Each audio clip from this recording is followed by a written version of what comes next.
Go. Yeah. Snyder Man, Carbo Man, do whatever a dealer can. Spin a deal any size, you have good stuff, they will buy. Look out, Snyder and Carbo Man. Here we come. Comic art, comic books too, lots of collectibles, old and new. At the shop or a show or two, got stuff to sell, they'll come to you. Hey there, Snyder and Carbo Man. It's a thrill to buy all neat stuff day or night. The expertise is high, but the price is just right. Snyder Man, Carbo Man, friendly neighborhood dealer man. Got the comics you're looking for, making you happy is their reward. Hey there, you never know what's sprang up. Comics and art to hang up. Snyder and Carbo Man. Yeehaw! Happy post-4th of July! Oh yeah. Yeah! Here we are! It's our post-holiday special live from Secaucus, New New Jersey. Yeah. On the Be Terrific channel, where everyone's terrific. We have our lovely hostess with the mostest, Sharon Snyder. Hi, We everybody. have our special guest and musical director, Chris Palmerini. Oh, my director. I'm Anthony, and this is Carbo, and we're the Selling Heroes. And there's no tunnel today, but we are from the cosmic galaxy. As you can see, the Silver Surfer behind us is ready to take on anybody. Yeah, we anything. have two very special guests today. Super. We have the Mile High Man himself, Chuck. I don't dare his last name. Mr. Chuck Rosansky, the Rosansky, man who okay, there owns you go. Mile High Comics, who found the Mile High Comics collection, which is the Yes. first pedigree comic collection. We're going to tell you everything you need to know about pedigrees, what a pedigree is, why it's a pedigree, and how the Mile High collection got started, what's the secrets behind it. I don't even know half the stories. Chuck was really, really nice to say he would make a trip down from his buying soiree to come here and talk to us Okay. about his lineage. Yes, one of That's the gonna be great. all-time legendary comic is book dealers in this business. Very important part of the comic book Yeah, world. very important. And we have Rand Hoppy from the Jack Kirby Museum, Yes. who's going to give a special Jack Kirby presentation and talk to us about the greatest creator in the history of comics, Jack Kirby. Jack the King. The King, Kirby, yes. as they say. Yeah. There's only a few kings in the world, right? Yeah, but you know, he was ordained by Stanley himself as the king, and he became Jack's favorite all-time artist. As you know, he professes Jack's talent in helping co-create the Marvel Universe. Yeah, without Jack Kirby, needless to say, that probably and or Stanley, it would not be the same. I'll There's tell no you way it straight would not up, be I the don't same. think we'd be making a living out of comics if it wasn't for Jack. That's quite Period. possible. Yeah. I don't think comics would have sustained itself, You know. would have established itself, and would have become the phenomenon it is without the Marvel Universe as Stan and Jack made it in 1961. Well, yes. I mean, people were still collecting comic books in the 50s and 60s, but the fandom collecting Okay, and but- the value tier that was created, Jack was definitely instrumental. The fact that Jack Kirby was part of our world is Okay, if we part were of why just it's left more. with Superman and Batman, detective horror and science fiction, do you think we could make a living the way we do in comics? I probably would say have made no. as much because I love Marvel comic books. So Yeah, exactly. You know. So that's, I think he's the most important creator, eclipsing Stan Lee in the history of comics, because he, you know, Yeah. Stan was like, hey, let's do a bug guy. Kids love bugs. And then he comes back with Spider-Man. Yeah. You know, So- he draws Spider-Man. He did an original cover for Amazing Fantasy 15, but they decided not to use it because it was a little clunky. And then he shifted to Well, they Steve decided not Ditko. to use it going forward. He did the cover for 15, but they didn't use it exists, starting the at image number 1. exists, and then they had Steve Ditko redo it. So that was interesting. So we'll get more into that later when Rand's out here, and we'll talk about our favorite Kirby creations, and I have a Kirby story. I hope you have a Kirby story. I have a Jack Kirby story. you have a- Everyone in comic books has a Jack Kirby Well, story. it had to be around in the early 90s, at least, and then the 80s. Even to if have it's a that. posthumous story about something connected to it or something you love about it or whatever. So, Okay. speaking of that, speaking about loving comics and Jack Kirby's creations, one of the creations that he drew was Ant-Man. Yes. And tonight, in maybe 4 hours, I'll be going to see it. Somewhere Yay! in Manhattan. Buzz Ant-Man Bunny. and the Yes, Wasp. I have my waspy. I got my waspy. You got Look, your I have a antennae. little- I have I a got my little waspy wasp tennis figure on. here. Yes. Yeehaw! I'm very We got a excited. wasp theme song. We'll make one Okay, up. let's do it. Here we go. Ant-Man, Wasp Woman, does whatever some bugs can. Yeah, look There we- out. All right. No. So I'm looking forward to it because the humor involved with it, and how hot Lily Evangelista is. Evangeline Lilly. Yeah, Evangelina, Yeah. whatever. Uh-huh. Evangelina. I've been reading some of the stuff online, and it's kind of cool. There's this whole quantum realm stuff that the Ant-Man goes into and gets lost, and I believe we may have to From wait the till first one. Well, no, it's a very important part of the second one, and I believe there's all kinds of hidden clues to the Avengers 4 in there, and people that are inside, or things that are going on connected to it, and I guess I'm gonna have to videotape part of it illegally in the theater and freeze frame the quantum realm parts to figure out the little scenes and frames that are part of it. I mean, I was reading this stuff and they're talking about, how the Wasp they first knew the Wasp was coming because there was a frame, 1/24th of a second, I think, in the first Ant-Man, and that was how they found out the Wasp was coming.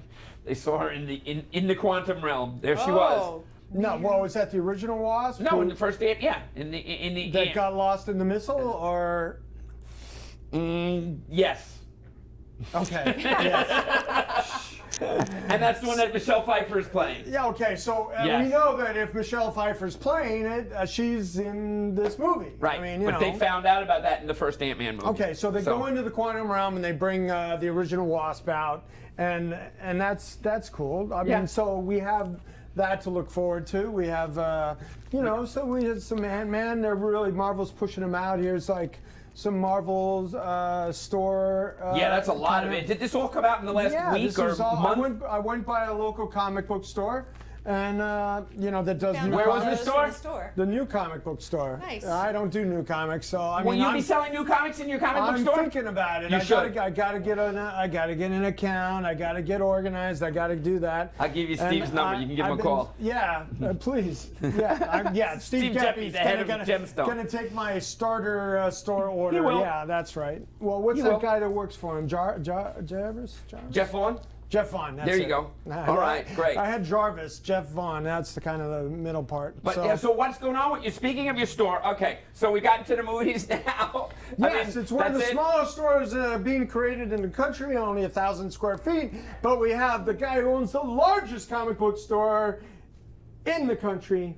Mile High Comics, which Mile is going to High come and Shop. talk to us about that in a little bit. All Okay, right, I think we so- should get on with all our stuff so we can bring on our guests because we've got Yeah. super guests this show. You have what do you something say? to sell me real quick, or what? Yeah, I got a little something to sell you. Let's see what we can do. Okay, we're gonna do a little we're gonna do a quick deal. Quick Come on, deal. these are still hot, right? My Little Ponies? Not to me. Not at all. Nah. Come on, I'll sell you. I'll give you a really good deal on the lot. Those are one of those. These were six-packs? going for this is the complete set. These were going for like $20 a piece at one time. Yeah. I'll sell you I the lot love for My $20. Little Pony. Those are awesome. You got man. 6 of them. How can you go wrong? That's like $3 a piece. $3, $20 for the 6 of I them. don't even know. Chuck, should I buy them? They're mint. Chuck, chime in. Glittery. Come on, Anthony, this is a quick deal. No? They taste like mint. Too many variants on those. They made a lot of My little pony. Well, there Chuck you go. says no. Chuck says no. Oh. Smells again. like bologna. I'll give you $10 for No, I them. can't do 10. Yeah, spin Look, the you got all the variants here. Look at this one. You got this one with the sparkle. No, I like the you got a sparkle really good ones. one here. $20 is the deal. Which donkey is that? Come on, we got a My Little Pony deal. Donkey, Here. come Well, you on. can't lose on this. I'll tell you, I'll make you a deal. If you can't sell these, I'll buy these back from you for Okay, I'll $25. tell you what, I'll give you $20 if you can name every one of those donkeys. I can't name one of the donkeys. I can name the Teletubbies, maybe. No, That's all right, about you it. get $10 and like it. Fine, $10. I'll do the deal with you because we Chuck, do all the give other me business. No 11. problem. Chuck, give me 11. My little Okay, pony. even I can't make $1 off Chuck, that's for sure. Okay, so are we going to talk about where we're going? Next week, guys, we're going to be big. a remote Comic-Con across America with Carbo and Anthony.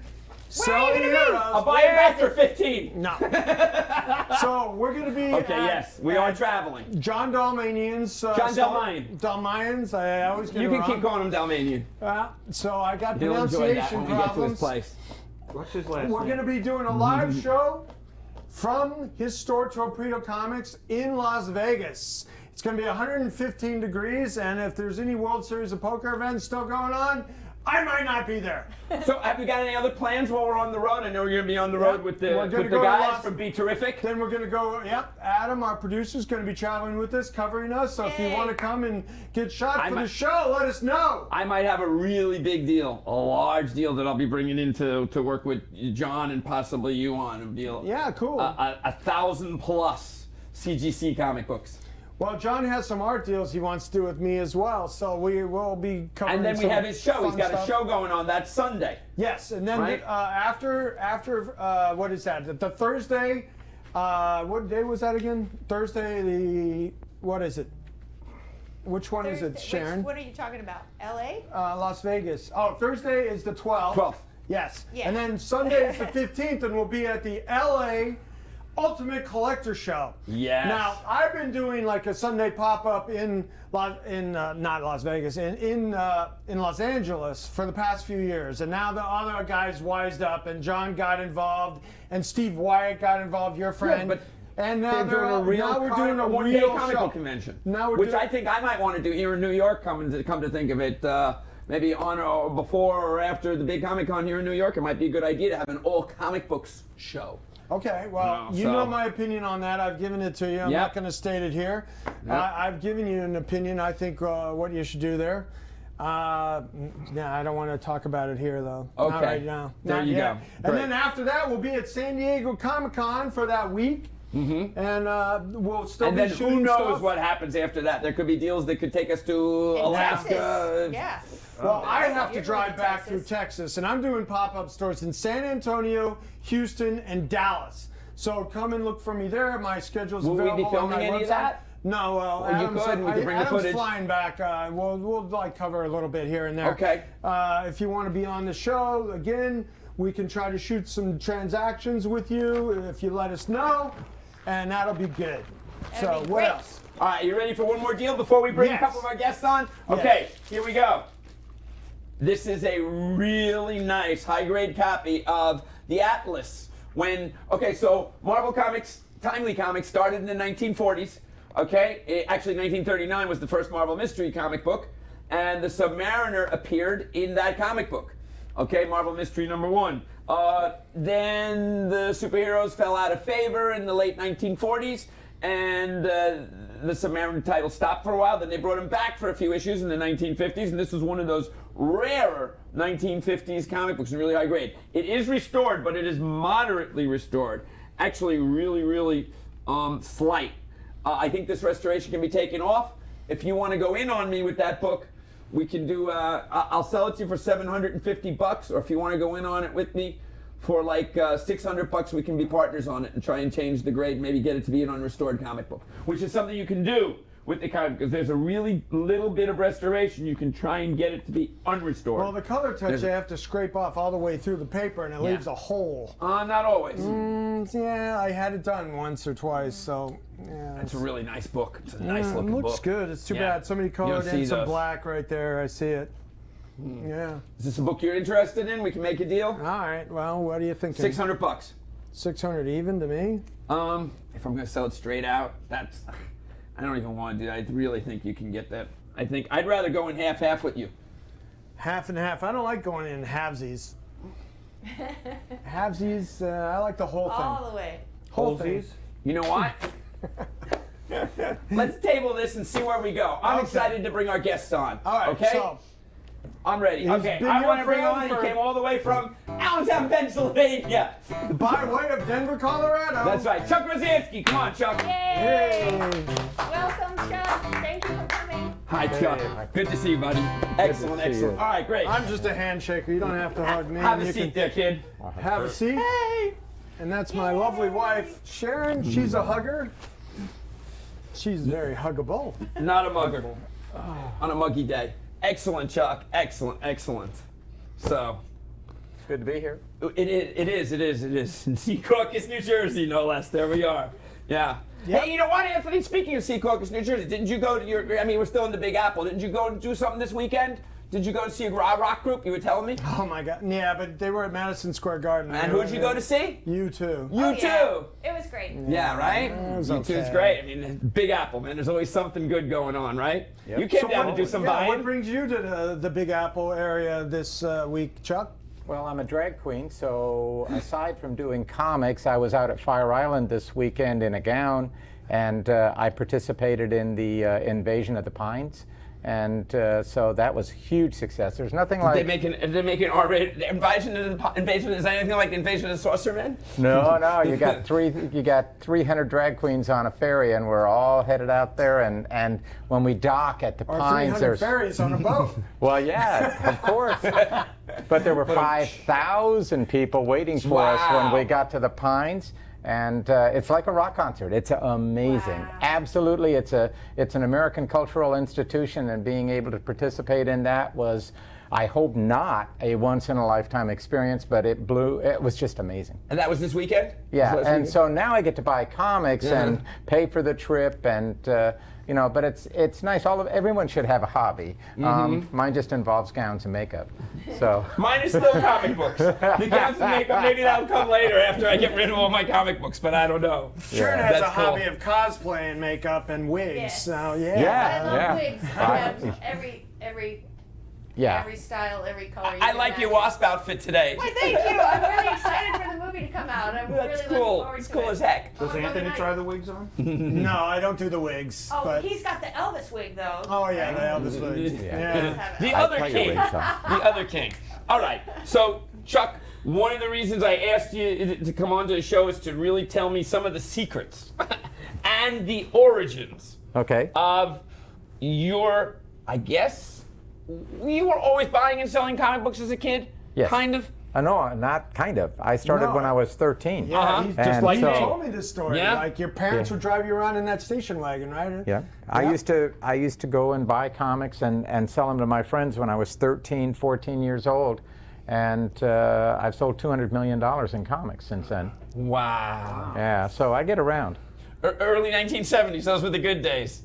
Late Late 1960s. those were the even better days. Yeah, So- I can remember buying great You stuff. told me something about the name for Mile High Comics, and we were just talking about your building, and you just sold your building for a nice amount of money. Well, I sold one of my buildings. one of your buildings, yeah, right? but people think that Mile High Comics was named after Denver, but we were in Boulder and we were stoners, and so Mile High Comics was named after getting high, and so there's all these jokes. dig There's all that. these stupid jokes about mile high prices. No, man, if we were that wasted, we were not going to charge high prices. We're just give the damn things away.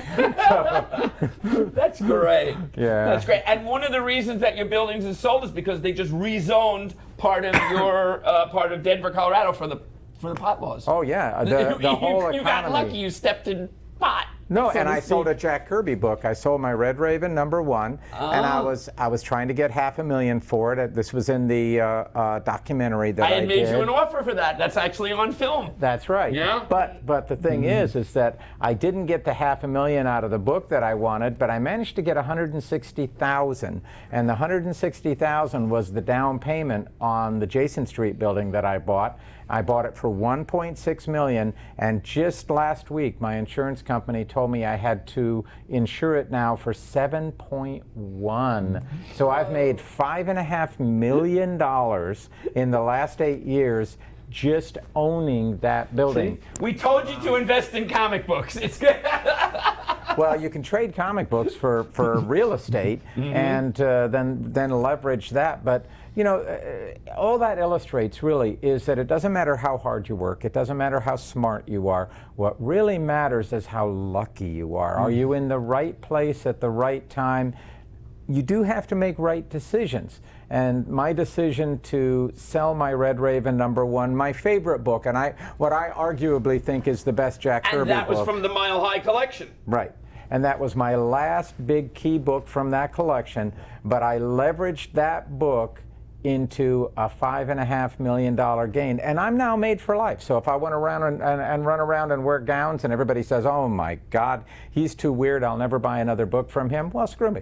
I mean, I'm just fine with that. I'm going to suck on mint juleps for the rest of my life, whether anybody buys another comic book from me or not. So we've got the life.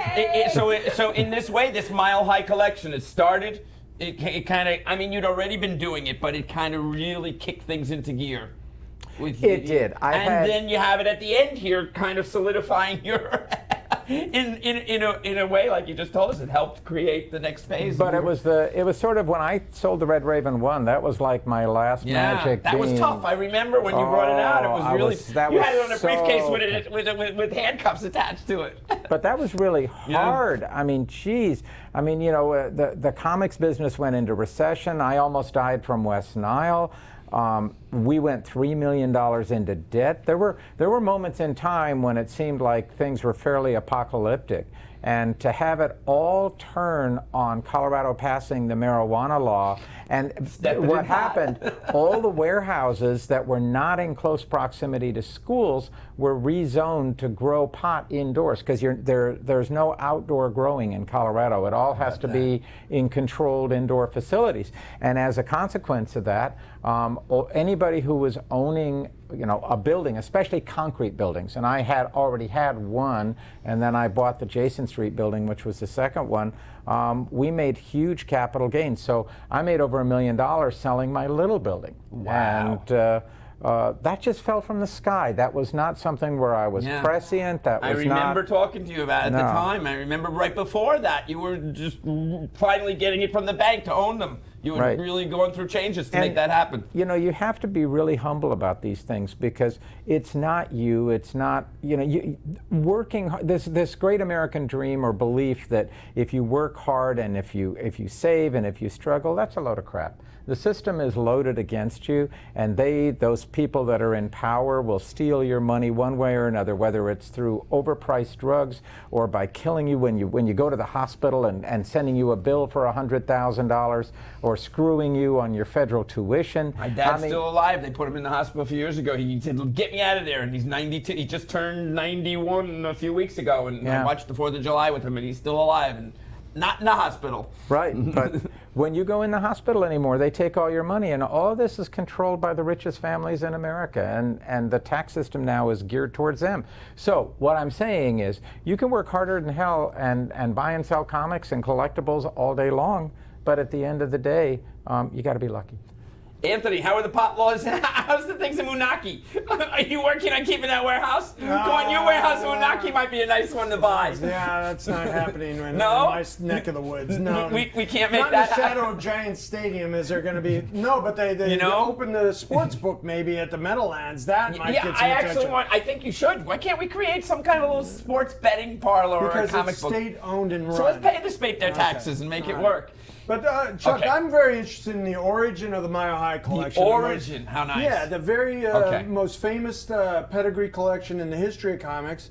How did that come about? You have a story you could tell us with that? Well, sure. The one that I like the most is that Edgar Church, the gentleman who put the collection together, it was his personal collection. It was his personal collection. And what people don't know, Edgar Church was a very accomplished illustrator and comic book. Well, he didn't really do that much comic book. He did a lot of illustration. I've seen his art. He tried to do a lot of art, but the problem is that he had two major problems. The first one was that he lived in Denver, and in those days there was no FedEx, and it was very difficult to work with editors. But he came to New York, and he brought his portfolio with him, and his comics art was as good as anything that was going out there at the time, at least in the middle level. You know, he may not have been an Eisner, but he was good.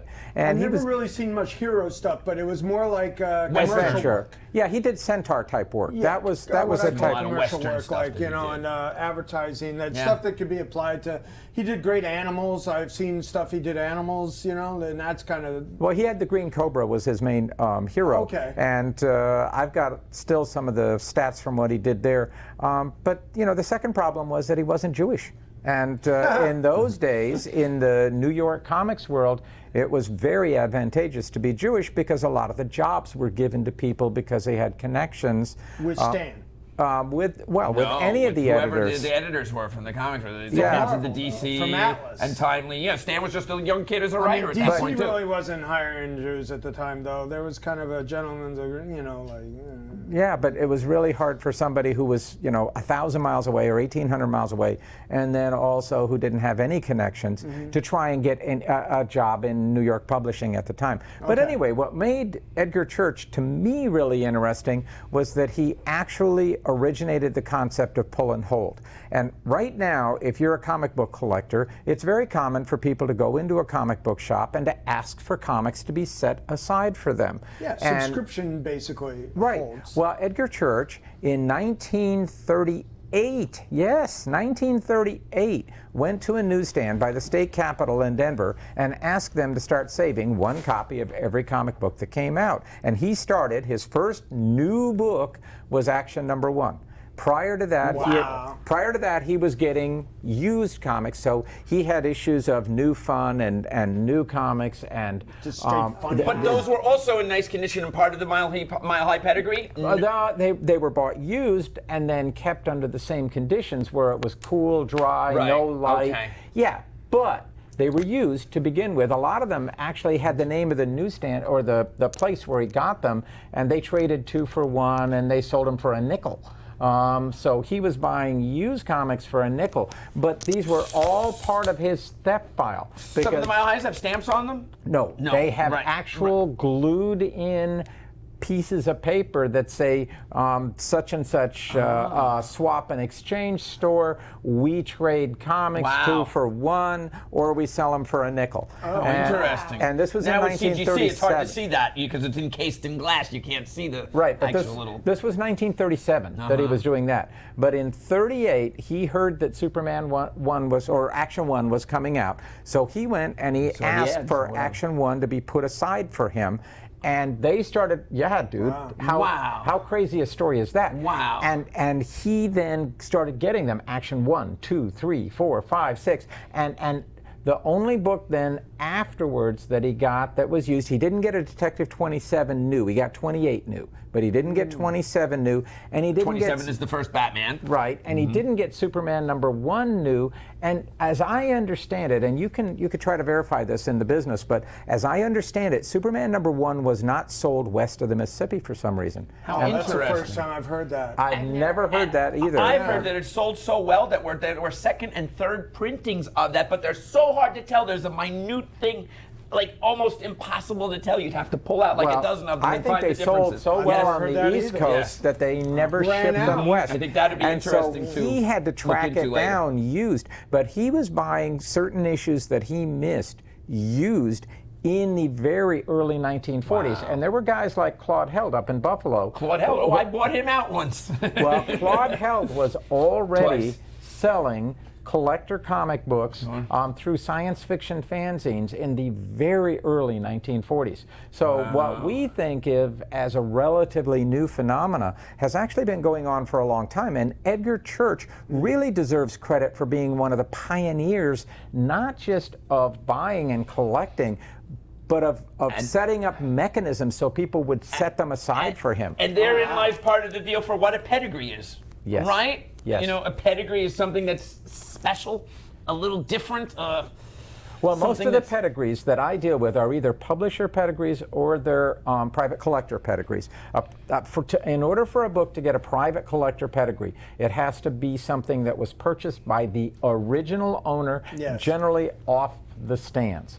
And those books are set aside, and then the only way that you can really get a person's name attached to something, and it can't be stuff from the last 5 or 10 or 20 Right. or 30 No, years. you want For anyone to put books aside 1980 right now, back, at least. prior to 80, Yes. yeah, prior to probably 1975. 75 would be about your cutoff. Yep. Yeah, No, I agree. So the end of the Silver Age.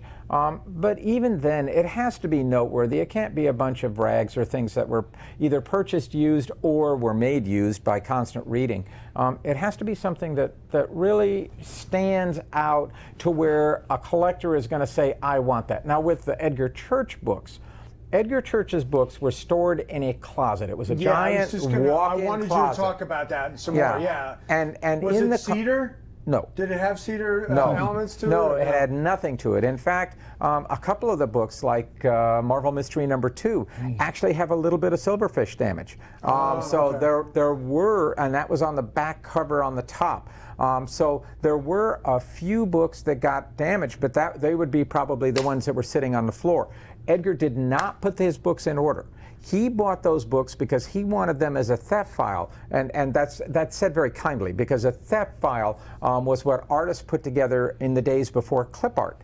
When as you needed reference piles. Yeah, yes. so that was his reference work. For him, he wanted to be a comics creator. So not only did he create his own comics, but he accumulated this vast library so that he could do comics.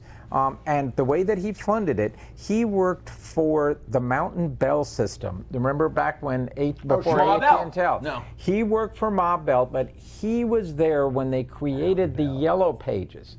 And in those days, they used to have salesmen that would go around and they would sell you an ad. Sure. And the ad would be for a coal company to deliver coal. I love putting ads to buy comic books in the Yellow Pages in the 70s and 80s. Those were some of my I best. did too. And that's actually, it was my ad in the Yellow Pages that got me Edgar Church's ad. But Edgar Church in I want to say it was 32, right at the depth Did of he have a yellow kid in his collection to go? the depths of the Great Depression. Edgar Church is struggling as an artist, trying to do work on his own, and suddenly he gets offered a job as a staff artist for the Yellow Pages. And they would reuse the same ad in different cities. So I've seen Edgar Church ads that he would create that would be for a coal company in Denver, but then they would run it in the same ad for Vernal, Utah, or for Salt Lake City, or for El Paso. And he worked, Mountain Bell was the entire Rocky Mountain region, all the way over to Phoenix. And so Edgar Church's ads appear in all those old phone books, and you can tell because they have a little triangular glyph with a JC in them. That little triangle was Edgar Church's glyph. That's so cool. And it was that's really what I was cool. referring to earlier when I said he had a very commercial art feel. Like he was doing commercial. I told you some Edgar Church art. But see, years ago. his commercial art is what paid for his comic books, because he worked for Mountain Bell, and that was his day job. And at his day job, he was making money for his family. But then he would work for small companies at night. And he designed letterheads, and he did flyers, and he did all kinds of different things. So for a pedigree, it has to be some amount of something different, something a little passionate, as well as the comic books. There has to be something. I know when I see a certain comic, I'll say, wow, it has that little extra something to it. It has to have history. History, there's the word. And without context, a collection that is really nothing. makes a pedigree something special. And without context, like you can have a book that's a 9.4, and you can have an Edgar Church book that's a 9.4, and the Edgar Church book, you want the Mile High. it's going to sell for 3 times as much as the other one because it comes with context. 3 times, I think, is probably it's right like now. It's like a finer piece of art. Yeah, and it's it makes a status symbol in the community. It's to own a Mile High. So when you first started selling them, were you on a consignment basis with the? I tried to do consignment with them, and they wouldn't do consignment. They wanted the family? cash. Yeah, it was. Did he pass away? He was in a nursing home. Oh, okay. And was not doing well. And so the family needed money to support his health problems and that. And they really wanted to sell the house. That was the main thing. In those days, the west side of Denver was becoming rapidly Hispanic, and they just told me flat out, we want to sell the house before the Mexicans get here. And so they were trying to move the house as quickly as possible. When I got there, they had an immense pile of Church's clip art out for the dumpsters, for the trash.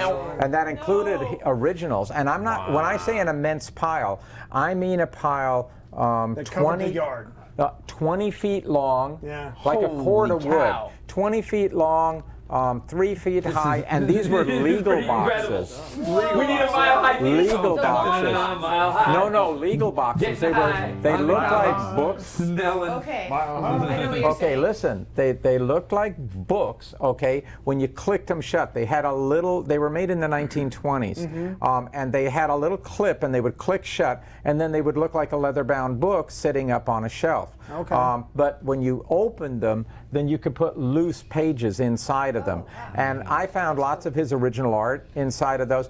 But I had to let all that stuff go to the landfill. Oh no. Yeah, I did. I couldn't. I had a choice. I had a van, a window van, an old Chevy window van, no seats in it. Okay, and on the first pickup, I got only the comics that were the more recent comics, because Church started putting them in the closet in reverse chronological order. Oh, sure. So the oldest books were in the back of the closet, and the newer books, which would be the ones from, there were even some from the 1960s, but mostly he stopped buying about 55. So at the time that EC stopped, he stopped. And so when they wanted to sell me the books, what they were showing me originally were books that he bought used. And the reason they were used was because he retired from Mountain Bell. Well, the minute he retired from Mountain Bell, he had his pension, and he also had then the money that he had been making for commercial art. But suddenly the commercial art money had to go to his family. And so he started buying comics used, and then he kind of just sort of lost his interest and just stopped buying them. But when they were selling me the deal, okay, they showed me the used stuff from the late or from the middle 50s, things like Rifleman, and I mean things of that ilk. The Dells, Dell Gold photo Key. covers from the westerns and stuff like Yeah, that. and stuff like that, and then some of the ECs, and there were some nice ECs, but they were kind of like VG maybe. Oh, really? Yeah, and I did the deal with VG them, is and in then very they good said, condition. we'll do the deal with you, but at the same price, you've got to take the comics in the closet. And I said, what closet? And they opened up this closet. It's always about the closet. That's in the theme song. And that was like Mile High. El Dorado. The closet. Well, all I saw was My white, closet. because they were stacked. Never know what They were behind stacked the 8 door. feet tall. Okay, to the top. They were even some shoved in the rafters because it was the floor joists, you know, because this was in the basement, and so. You saw all those white pages. I couldn't. All I could see were the ends. I didn't know what they were. The spines? The bottoms. The bottoms, huh? Okay. Because I couldn't see this. They weren't. Yeah. They were turned endways, I see, so okay. perpendicular to me. So I just saw the bottoms of all these comics, and I reached up and I pulled out one, and it was like a Batman 4. And I said, "Could I have a glass of water, please?" And this is a great story. This is honest to God. I can't lie. This is the truth. They brought me the glass of water. I'm staring at the closet, and I go like this, and I poured the water right down my shirt. I was about ready to pee myself. That's great. Oh my You needed it. gosh. I didn't know what to say. It was like, oh my God, I just died and went to heaven. And Wow, comic book heaven. BBC told me that was the largest collectibles find ever done. Who's this? BBC. BBC TV. Yeah, they came to interview me at San Diego one time, and BBC America. they said there's never been a coin collection, stamp collection, antiques, anything. You know, even for an That's old mass. prorated to that? Or Yeah, what, yeah, because the current value on that collection is about $500 million. I was going to say a quarter billion, but it's 500 million or more. Wow. Yeah, That's crazy. Wow. So Yeah. there was a sale price. You don't have to say it if you don't want to, but there's a sale price at the time for the closet. Yeah, Oh and my I just God. We've all bought comics in the 70s at the right prices. Wow. I had to have a go. I had to actually leverage myself because I took all the money that I had, and then I had to have a friend cash in a CD that he had. And are you ready? I let him buy Mile High books at 30% of 1976 guide, the Spirit of '76 Wow. cover. Oh, I know the one. Yeah, the Will Eisner The cover. Eisner cover, yeah. Go Six- back and look at the prices in there. 76. He paid me 30% in order to give me the cash in order to pay the Wow. family for the deal, and that was the only way I was able to do the deal. You got to do what you got to do. And Okay. Go so ahead. Wow, what- that's interesting. No, keep going. But the comics were only part of the deal because there were also pulp magazines and there were posters and other things. Really? And what I did in order to try and make sure that the family came out okay was I went back and I started buying the other stuff, and I brought Bruce Hamilton over there. Okay. And he bought a whole bunch of stuff, and I brought some people from nice. Boulder that Cooper, specialized super. in pulps. So we ended up giving them many thousands more dollars above and beyond the comics deal. Did those pulps get pedigreed in the same way? Or they're not. No, you know. Too bad. Too bad. I actually had a huge falling out with those people because, and I had a huge falling out pretty much with everyone that I knew at that time because. Those were the days. Well, when I got those books, my mom had been a coin dealer, and in coins, the differential between a coin in low grade, just a common, and a coin in VF or near mint. 3 times maybe, right? No, More? 40, 50 times. Yeah, it was Okay, coins was exponential. more developed like that. Yes. Because I remember that guide was just good, fine mint, Yeah. and it was like 100, 200, 300. No. It was 100, 152. Oh, okay. It was even a shorter differential. That's what I Right, wanted you and to establish.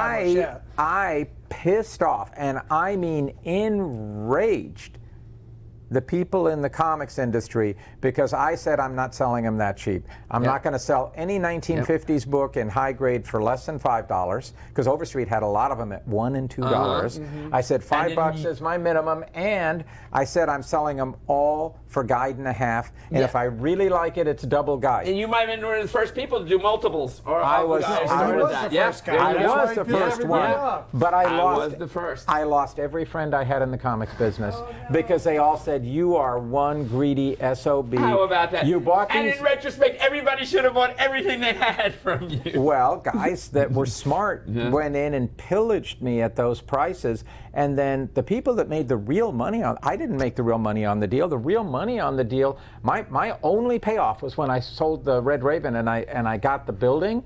That was how I made the most money off of that deal. Wow.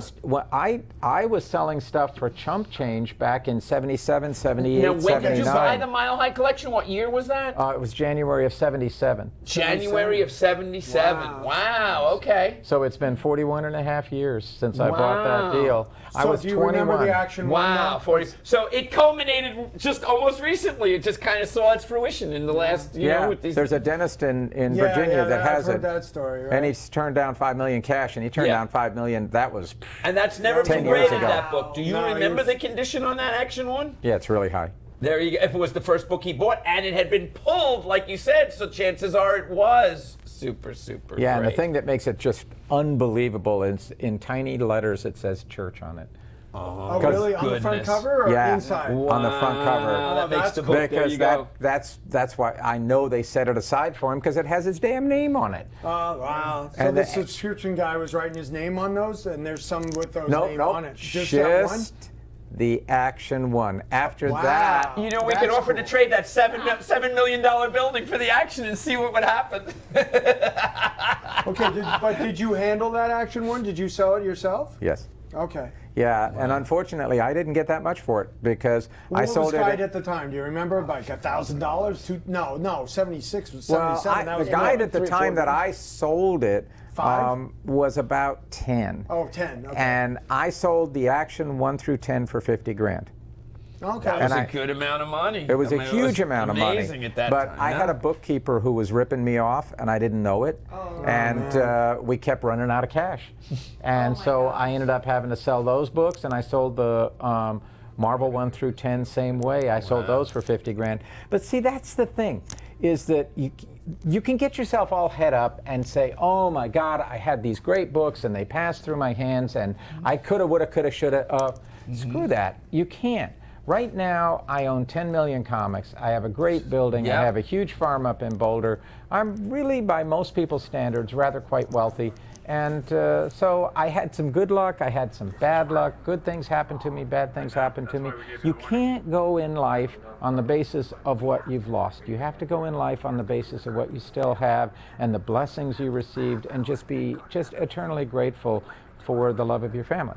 And Definitely. You know, Here, here. I think those are good words to live by from your comic book friends. But Now, all right, give the code how many with it. comics was the Okay, total? What was the we have earliest to Marvel give him the comic time book? Like that he years? needs. What do you? Was there a new fun? Was there comics on So let me parade get in him on there, as soon as or I was can. There was a it Detective We number have to let one. him Detective number one, 1936? I think that. Five. Right. 35. Okay, culminate 35. with Detective one. we'll And sign how out many with comics was the scope of the Mile High run, approx? But we're gonna run Over long now, 18,000. okay? 18,000. That many? I didn't know that. Yeah, that's why I had to leave all the theft files or the his Wow, clip art behind 18,000. was because my van, I was only, Golden Age books take up a lot of space. I was only able to get 9,000 of them into the van. And, I had no boxes. I had to stack them on the floor of the van. Wow, 18,000 comic books in the collection. So But they're, I didn't- and they're literally still all out there in collectors' hands because these kind of stayed in the real serious collection. Most of them now have been slabbed. Most Yeah. of them are in, there's still a few that pop up every now and then. I have a few that people don't know about. But for the most part, they're all out there. And, I had people who told me in all honesty that my deal saved the comics industry because in 1977, things were very grim. And we were blessed with my collection in January, and then Star Wars came in May. Yeah. And so The beginning of the summer, right, that year. Star Wars #1 for Marvel was the first million-selling book in Right. 30 years. And it really helped save Marvel Comics at that time. DC was in huge trouble. Newsstand sales were collapsing. Everybody was beginning to wonder if the collectibles business would survive. And then my books came out, and they just got everybody so hot and bothered. All the big-time Golden Age turned dealers. it into a commodity. It Everybody turned it wanted into a them. valuable commodity all of a sudden. It made the comic book, one comic book, It something that gave people comic want. books a credibility that had lacked. Next to stamps and Here, coins yeah. and collections like that, Yeah. things that had Wow. been But see- perennial collectibles. But see, here, I wrote some columns about this, and people think that I'm being disingenuous, but I'm really not. If I would have held on to those books, because I'm as big a fanboy as anybody out there. I love old comics and collectibles. I mean, you've seen my stuff. I got tons of stuff. But the thing is that those books had to be out there in the world. They had to Right. circulate because that's what created the energy and that's what created the excitement. If I would have sat on those books, that would have been the worst thing in the world. Because Well, it's a good thing you couldn't really afford to. You Wow. had to go in and get a money partner, and you had to sell him stuff, and stuff had to circulate. 18,000 Or- Mile High comic know, books. I'm but- seeing the closets filled with them. All the way Holy down. cow. Well, we had a 2-bedroom apartment, and we had one room. The spare bedroom was up to, we stacked them in stacks 3 feet high, and we had walkways through the apartment so Wow. that we could, get around. Sorry, Anthony, what were you saying? Well, did you have a favorite? As a segue to our next guest, did you have a favorite Kirby book in that? Well, the Red Raven. Right, it was the Red There Raven. you go. And it Which- remains to this day my favorite comic from the Golden Age is Red Raven Which you #1. saved and used that to continue your legacy and the collection's legacy and the legacy of Mile High Comics. And I'm getting ready to do a 28-foot tall banner to put on the side of my building to commemorate that book, which is, putting Red Raven #1 up on the side of the Jason Street building. That's part of my tribute to Jack Kirby and to Oh. that book for having bought the building Really? for me. That's really an. nice. That's Wow, a great when are you segue. planning that? Why don't we Very bring soon. in our next Really? guest with that? Let me know about segue. that. Maybe we'll come down and do some filming for that for our show. Okay, we have Rand Wow. Hop. You know what? Hoppy Yes. from the Jack Kirby Museum. Hello, Rand. How are Thank you? you. Good to see you, Good to see Rand. you. I'll go in. Okay, great. Maybe you want to sit next to Anthony? Yeah, very And good. Chuck Chuck, Rosansky? good to see you. Sharon? Everybody Wow. wants to hug my Wow. hand. Wow. Why is Why that? not? The big smile. So nice. That's awesome. So that's cool. We have you that you're the director of the museum. It's a virtual museum. I know I've given you as much stuff as I've ever had through Kirby. You scan it, you archive it, you've tried to preserve his legacy as the greatest creator in comics history, and take it from there. Like, tell us your mission statement with the museum and as the Jack Kirby director. Well, just to kick it off was that we decided to create the project of the digital archive of all his Okay. artwork, right? And then No small undertaking. I'm still coming off the fumes of the Mile High. Hold on here. Okay, you know, great. how many pages are out there, and how many do we have? What is the estimate? The right off the pages top of your that head. actually exist? No, just what he did. Yeah, I've Was actually it tried to figure that 18,000 out. or something like that? What is it? 18,000? 18, that's our number for the day. Oh my 18,000 Jack Kirby pages, 18,000 mile high. The Mile High, wow. Between the two, that's the name of this episode. 18,000. Do you know what that means? That'll be on the theme song. 18,000. And I would walk 18,000 That's right. miles. Wow. But when we decided to take that project on, I got the scanner, I set up at John Morrow's booth, and some guy comes over and he goes, "You want to scan this?" Number one, first thing I scanned at San Diego was you. No way. I am not kidding. There you go. How Oh, about I that? didn't know that. See, Anthony started it. I didn't know. It was like, well, and then I guess I got to go. Did you have a scanner there? We had the scanner at the Okay. Tomorrow's booth. All right. Wow. What And year we was made that? the announcement, that was 06. Oh, yeah, I was going to go something, 05 or something like that. How many pieces do you have scanned now? Oh, I think it's. Now, what did I is it give you? eight? Do you remember I what I don't gave you? remember. Rand, Because I did I have- should have looked it up. I did have the X-Men 8 whole book at the time, and I had some pin-ups. I had the Captain America pin-up. I had the X-Men pin-ups. Maybe it was some of that Something stuff. like that, yeah. Yeah, the good stuff. I wish the stuff that I wish I could have kept. Is that art that went through my hands. That So how many did you say you had? 8,000? 8,000. 8,000. Yeah. We've got 10 more to go. Yeah, and whether they actually exist or not, that's the other story, right? I got one. Do you? Nice. Yeah. And the. it hadn't been scanned yet. No, nobody No, knows nobody that. knows. frame It's in an a vault? intense page. Yeah? Yeah, it's Interior or cover? it's a splash. Okay. And it features a baseball player with a girl holding on to him from, I think it's from My Love. So it's a love story, but it's a baseball love story. And it is such a great That's page. cool. Very So cool. early 50s then. Early 50s, Yeah. yeah. And I bought it long ago. I can't remember who I got it from, but it's a treasure. Now, Yeah. was that the Love Simon and of Kirby Jack imprint? Kirby. When Love of they were comics. trying to do their own thing? What was that imprint called? There was That was Mainline Prize. Mainline. and Prize. And Prize. Yeah. Prize was- comics, Yeah, that's right. it. I It was had to trying be to a think of prize, Prize, yes. Prize was not their imprint. Mainline was. Oh, okay. Okay. Yeah. All right. But So- Prize was where most of the work got done. That's so. right. So Yep. they did. They came back from the war because that's something that people don't understand. I mean, Jack went. What was it? He was in the No. Third Army, right? Yeah, a- they sent him to he the was front a- line. Yeah, he was a shooting soldier. I've seen some interview with him where he was talking about, this crowd snuck up on me and click, he had a misfire and I got him. I mean, there was moments. I mean, he was in the Nazi killing business, and was. business was booming. No, he was the scout. They sent him behind enemy lines Yeah. because he could draw and because he spoke Yiddish at home so he could understand German. Oh So wow! those are the two things that kind of worked against him.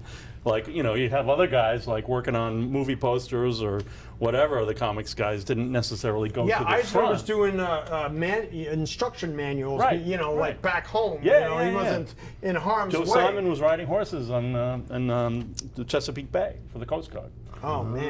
But Jack was they're like, you understand German, you can draw, boop, go. So- Jack was born in 1917. Right. So he would have been 101. And when is his birthday? August 28th. August 28th. Another So little more than a he's month in and a his half, she would mid have been 100. 20s. He had already been out there trying to work in comics. Big splash with yeah. Captain America. Captain America 1 in 1940. Mm-hmm. Right? Yeah, and then the next big splash With was Joe Simon, he became with Joe partners Simon. with. That's right. Yeah, with Joe Right. Simon. I have a good Joe Simon, Jack Kirby story. So I was talking with Joe Simon once, and he was doing some remarks first, and he's doing the shield, and he's getting it out, and he's protractor, he's very, very, very calculated, one by one, piece by piece, and then all of a sudden, we give him, Joe, can you do a Red Skull? Red Skull, can't remember the Red Skull. Oh, come on, Joe, you remember. We show him a picture from Captain America 6 or whatever, and it's got this crazy picture, and there's this tongue hanging out, and he's staring at it for 2 minutes. 2 minutes, he's quiet, and he finally goes, how do you get that tongue in there? After 2 so In the skull. After, and this is, in 2000, Right. 50 years later, how his partner, Jack Kirby, got the tongue inside a piece of art, right? So, Simon was the very calculated, precise guy, and Jack Kirby was the mad scientist of art, Oh, I guess. yeah, If that's right. is that a possible, I mean... Well, Jack did is, he draw that one? attributed as a co-creator, but that original drawing is a Joe Simon drawing, right? Right. Okay, so Joe actually, it was a brainchild of Joe, but and then he and Jack did the Captain America The first 10 comics. issues of that. Yeah. Okay, so what were the responsibilities in a book like that? The penciling and inking. How is that divvied up? Do we know? Did they just kind of pass things back They were and forth? passing things along. Those Right. classic centerfolds Yeah. that they did, right? The Jack had the- Kirby, yeah. Simon and Kirby Well, centerfold. this is a later Joe Simon drawing, but I mean, like this from the '90s probably. But I mean, if you look at it and you know the original Captain America drawing, it looks like It's good. like Those he great did it artists, yeah. within. You know, the only difference is there was the teardrop shield, and that's the round Right. shield. But there's not much difference as to the actual technique and the execution of that drawing as that one. Wow. So I mean, Joe was an amazing artist. I always loved, you know, when you'd have him at the show because he lived uptown, Joe and Simon. you'd send a car for him. He'd and it's come like, for a box of A cigars. box of cigars. I'd get him from you. And I would get him the box of cigars because I had a connection to get some really good Cuban cigars, and I was smoking cigars at the time and getting him those Cubans, and he would love Joe those. Simon loved those. Jack Yeah. Kirby loved cigars too. He did. Right, the really Yeah. cheap ones. Just like Sergeant Fury. Roy Tans. Right, there's his character. Well, see, that's What were they? Cheap. Roy Tan. Oh, was the name- really? was the That's name of them. I don't like They were Joe. terrible. They were terrible. That's Okay, a that's story a good I theme like song. to get back to. Like, you know, Sergeant Fury, he generated that from his wartime experience, but he also integrated that group in a way that probably wasn't true in the actual No, it wasn't true. Third That's right. Army. You know, they didn't have, like they have Gabe, as an African American soldier in that squad, Right. You know, and then they had the Irish guy, you know, Dum Dum Dugan, that was always looking for a fight. They had Dino Manelli, right? He was the Italian guy, or what they used to call the greaseballs. You know, my dad was a Mediterranean guy, and he had to grow up on the other side of there was the Catholic Mediterranean people over here, the Protestants over there, and then so, and then they had the rebel guy. What did they call him? boy. Reb. He died in number 3, didn't he? Yeah. There you go. Yeah. He was in Sergeant Fury 3. So they had the Junior Southern guy. Jumping Junior Juniper. Junior Jennifer. Yeah, Yeah, yeah. and then they had a French guy Right. that was kind of The guy with the brolly. Yeah, he. Percy? Percival. All right. I think the guy with the umbrella, right? I think. Anyway, and who else did they have in there that they Sergeant Fury's integrated? great. That's some of my favorite Jack Kirby art, by the way. Speaking, Wahoo! An attack. that's yeah. that because Well, the thing about it, right? They went from Captain America. They were at Marvel with Martin Goodman in the 40s, right? And then they had trouble with him, so they left and they went to DC. Joe Simon and Jack Kirby. Right? And they end up trying to figure out what the heck they're going to do. They end up with the Boy Commandos. Yeah. The Boy Commandos that for Another war book. national sales, Yeah. DC national sales, Superman, Batman, Boy Commandos #1. No, Wow, I didn't crazy. know that. Yeah. How Big interesting. DC That's seller. an almost forgotten chapter in the history of Yeah. Jack Kirby. I mean, I didn't Wow. remember that. Boy Commandos being that. It was huge. And that was Simon and Kirby? Oh yeah. Yeah. At All- DC. almost all the Boy Commandos. Yeah. When did Joe Simon and Jack Kirby split up or go their Early separate? 50s. Early 53, 50s. 54, something like Right, that. But okay. here's the thing. There's an anecdote from an interview with John Severin in the 50s where he said he met with Kirby because Kirby was struggling to get work. So he was going to the newspaper syndicates. There's a number of strips that we have samples of that he was sending out Oh, to really? pitch. And these are stories and characters they're- that were never published. Yeah, they're not And these really- are in your museum. We have scans of them. Oh, yeah. we need to but see here's that. the thing. He was talking to John Severin about a grown-up Boy Commandos. Guess what that there turned it is. into? Grown-up Boy Commandos. The Howling Commandos. The Howling Commandos. Wow. Okay. How interesting. Yeah, right? There you go. Yeah, Sergeant Fury. Speaking The of integrated predictions, group, the different, Yeah. we're going to take an aside for a second. Just an aside, Chuck. We do a lot of predictions here and as you've seen, the Marvel #1s have gone crazy, which Jack Kirby had a hand in almost every Marvel #1 cover. More Fantastic Four, even Amazing Fantasy 15, X-Men, Avengers. Sergeant Fury #1, one of the original early Marvel #1s. It's still buyable in a good condition or under good copy for $500 or $600. I think that an awesome investment, just like all the others now where you can't get an X-Men #1 for less than a couple of thousand. I think that'll be a $1,000 bill in any condition. Yes. For Sergeant Fury #1. So Yeah, and right. 13 with Captain America is 13 the other I love. key. Right, yeah. 4 with the death of Junior Juniper, first Marvel character that was 3, actually. I think maybe was Yeah. 3. No, it was 4. Oh, 4. Oh, okay. Well, three was the one where Reed Richards was the intelligence officer Yeah. and had interaction right, with. okay. But 1, but I think Sergeant Fury 1 is just, it's a #1, it's the first, and it's still. Yeah. Yeah, but Yeah. they're not going to make 7 movies out of that. Oh, you don't know what what's I'm going to saying? happen and what they're going to No, go and do the they've already backstories. done Oh, it. wait, Rand, do you They've have already done it. Do you I have got any nothing. insight I got into any nothing. of this? No, no, no. I think we should look into this. I'm going to Okay. talk to my press agent. I'm going to start to look into the Sergeant Fury. Captain America Backstories First here. Avenger, where he was in World War II time period. They did an homage to, the had him. Howling Commandos. They had him as the Howling Commandos. Yep. And when they were in the prison camp, Dum Dum Dugan was wearing this cut-off vest, and he looked exactly like Sergeant Fury. But they couldn't do the Sergeant Fury character because he's Nick- jump he's- forwards. he's- He's Nick Fury Right, in the future. yeah. So they did this homage to the Jack Kirby characters and the Howling Commandos, Right, and they had the different guys, and they even had an Asian guy at that, and that's another If story. Quentin Tarantino can bring Shaft from the Civil War all the way up to the modern times, we can create a No, Sergeant but, Fury I mean, going forward. I think Marvel Universe can figure it out. When they did the time jump to the modern But- era, Marvel actually gave all the props and the property to an auction house to sell, and I bought a bunch of stuff out of that auction. That's All why right. I have Dum Dum Dugan's costume, But- and then I have a couple others. I forget their names. Predictions, Sergeant Fury #1. Do we all agree that's a good investment for the Well, future? it's got a lot of upside potential. Okay, we'll go with that. There it is. Okay, now back to our regularly scheduled program on Jack Kirby. So yeah, the Boy Commandos turned into the Howling Commandos. Yeah. All right, so Wow. I mean, how So- much when you think about Jack Kirby's contribution to the Marvel universe, and I look at Stan as the idea man. He kind of pushed some ideas forward, but how much do you attribute to the relationship? Like, was it 50-50, 60-40, 70-30? Like, how much credit do you want to give in your mind to Jack as the creator of the Marvel universe? I give a lot of it to him. Right? Yeah, More like I a do. 70-30 split? Yeah, it's a lot. That's kind of where I'm at. That's it's cool huge. that you and yeah, I'm I way agree. over. I think that Stan knew that he had a tiger by the tail, because I think that Kirby was, he was an idea machine.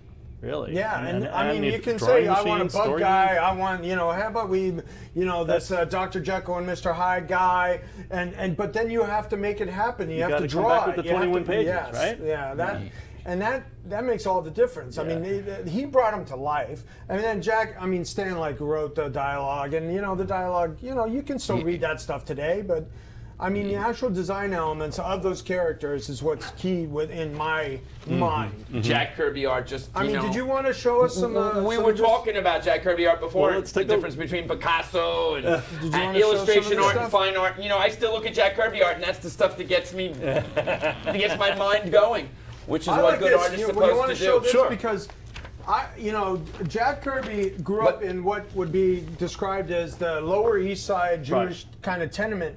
Yep. where all- Yancey Street. Yeah, to yeah. be sure. He Yeah. did That's live gonna on be the Delancey theme song, Street Yancey for a Street. little bit. Okay. And, that's Delancey, short for vision, Yancey, yeah, or a vision of his long for Yancey. childhood Right. on the Lower East Side. Where Right. what was A down there? And No, A, it's B, not like C, D? he would have. Lowry If you Street? asked him where No, he grew up, he would say Suffolk Street. Right, Suffolk, Suffolk. Norfolk, Yeah, Suffolk and like Ludlow. Rivington. all those good And streets. that's just below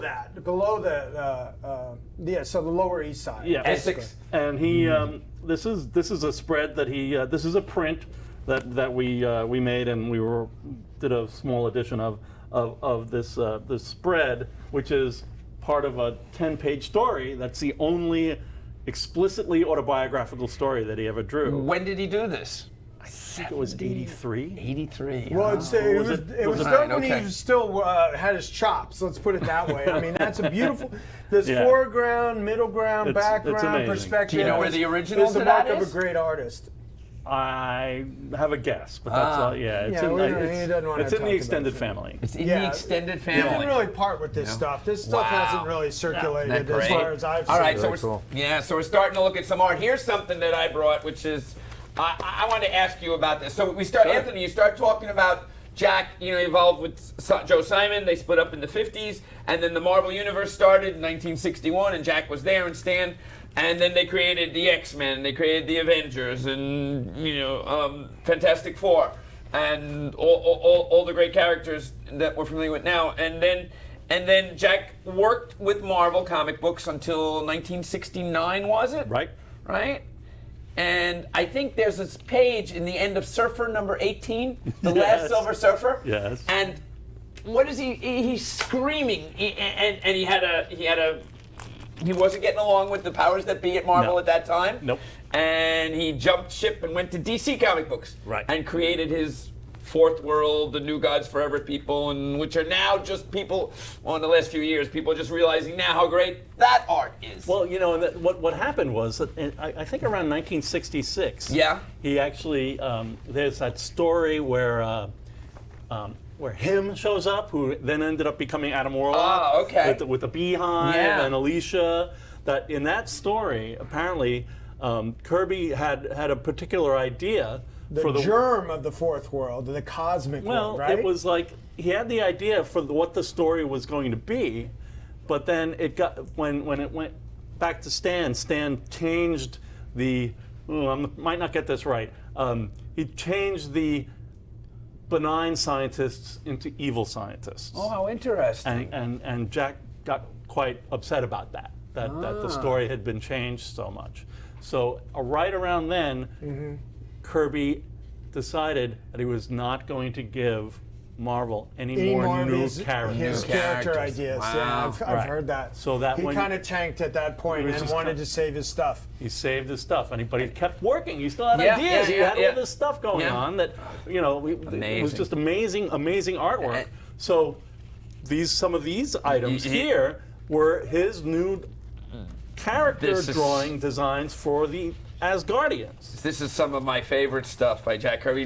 Kind of the backstories of the Thor, right? The backstories of Thor. Sharon, take a look at these. These are wonderful. Those are amazing. He drew those in the pencil. Tales of the Asgard, the early days. Don Heck inked them. Oh, And- really? Don Heck? And there might be one here that's Frank Giacoya, and Okay. then there's and then Kirby went back and did the coloring, and that's crazy see the other psychedelic ones. fun coloring. And Yeah. And Kirby did the coloring. Kirby, his color work That's is awesome. just eye popping, and Cool. then But it has to grow on you, See? admittedly. See, I mean, and there was now a- you see there was a time that- where he wasn't exactly considered a great color artist, but now it's like, yeah, wow. Let the guy. it's yeah. like from left field sometimes. Yeah, but it's stimulating. It Yep. stimulates your eye. Yeah. I mean, it takes a sophisticated Amazing, huh? eye to appreciate it. I think. So then in the early '70s, he went into business. He was at DC. He went into business with his son Neil, and they put this portfolio out of these. And this guys. was his first, try to make some money on his I own think type there was the Kirby. Yeah, the book. There was the book. Yeah, Kirby, the book. I right. can't remember the name of it. I I'm think totally that was it. blanking. Kirby was kind Kirby of. Unleashed. Yeah. Yeah, you might be Unleashed. right. There you go. That's Yep, it. Wow. Kirby Unleashed. Great name they too, put- right? put the Kirby Unleashed. How book out, fabulous. and they also How put out perfect is that? Really cool. this portfolio. And when he left Marvel, that last page on the Surfer 18, it has the Surfer screaming. He's so I angry. forget what Yeah. that word balloon is. I'm free, or he's yelling, or it's, I don't know. It's supposed to be an F-U, so to speak, right? In the word balloon. Free at That last, free at last. No more, no more Mr. Right, Nice right, Guy. right. Yeah. That was the last page he drew at Marvel. You know, that's Pretty always cool. very interested me that this guy was out there and in war conditions. He was a veteran, and but then there's this impression that he got kind of taken advantage of in his life when he came back from war. That kind of always confused me. Like it seems like he could have maybe stuck up for himself a little better. And asserted his rights. Well, they tried I know to. They Stan did. tells a story where Roz was like, "No, you're never going back to him." At a certain point, like Stan wanted to make amends, but there was just a rift that wouldn't be healed. Rand, did you meet Jack Kirby? I did. So that's one of the few regrets I have. Chuck, you met Jack Kirby? Did you and your? I went to Jack's house. There you go. Jack and I were good friends. Oh, really? cool. That's So no, my parents and Jack were good friends. So, really Nice. Jack and wow. I. You two guys have something Yeah, that but- Anthony and I don't. Yeah. Remember when Jack came back from the war, they tried to strike out on their own, him and Joe Simon, Joe, because that was the mainline because they comics. did well. No, well Even I don't before remember that? what was Boys Ranch. Who did that? Because I don't think that. Harvey. Yeah, that That was was Harvey. That Joe Yeah. Simon was involved heavily with Harvey. but It they were wasn't- doing that as contracts. See? Right, okay. So they were trying to make money that way. That was the whole thing with Martin Goodman. They got screwed by Martin Goodman. Yeah. And the credit that Stan doesn't get in the entire process of the formation of Marvel was that Martin wanted to shut Marvel down. Yeah. And Stan was the one who talked him into keeping it open by saying The that comic section, you mean? the comic Comics. section because he was doing the adult men's- gag stuff. Yeah, And the and men's the men's adventure stuff. stuff. Well, he was Yeah. making a fortune selling to the World War II veterans those girly magazines Yeah, like the Stag. well, yes, No, right. Stag, and the ones that always had the. Oh, happy- Stan was doing that, right? Well, Well, no, they were Goodman. the- Oh, really? No, What we Martin know Goodman is was doing Humorama. those, Okay. and he The was making Humorama. so much money on those girly books that he didn't want to screw around with Whisper, the comics liar. anymore. Right. And Stan had to go to him and beg him to keep the comic section going. And so all these things that I mean, it was a collaborative effort between him and Jack, where Jack was coming up with the ideas, Stan was helping to convert them into something that was saleable. But Stan was like the fanatic about, what was above the fold, what would show on Sure. the newsstand, Yeah. what would sell a book. What can I do to keep Martin from shutting us down? And those were the nightmares that he went through. And so Jack greatly benefited from the fact that Stan had this family connection with Martin and was able to keep the company alive long enough for Jack's brilliant ideas to then go out and essentially convert the entire comics world. But I knew both the guys really well, and I was actually there when they reconciled with Jim Shooter at the Marvel. party. The At that Marvel party. party, the anniversary party. Right. I've heard I that was story. there. when with, was that? This was the Marvel 25th anniversary party in Okay. 1986 at the U.S. Grant Ballroom in San Diego. And I was there with Shooter as Stan and Jack came and shook hands. Yeah. Yep. And There's that a- was and Roz was not happy. Yeah, I think that's what I was trying Roz to is refer to Jack's earlier. wife. Yeah, But Roz didn't was Stan not like happy have at all. spilled wine all over him where he looked? Yeah, it was bloody? it was a broken weird glass. evening. It was a Yeah. broken glass or something. Yeah, one of my employees stepped on bloody. broken glass Yeah. and ended up in the hospital because of Yeah, there was blood in the room. that was my Let there be employee. blood. That was your employee. That might be the That was title of my our theme employee song. who stepped on the broken wine glass. Oh, Yeah, my. it was a cluster that night. But it was historic, and being there in the room that night was amazing.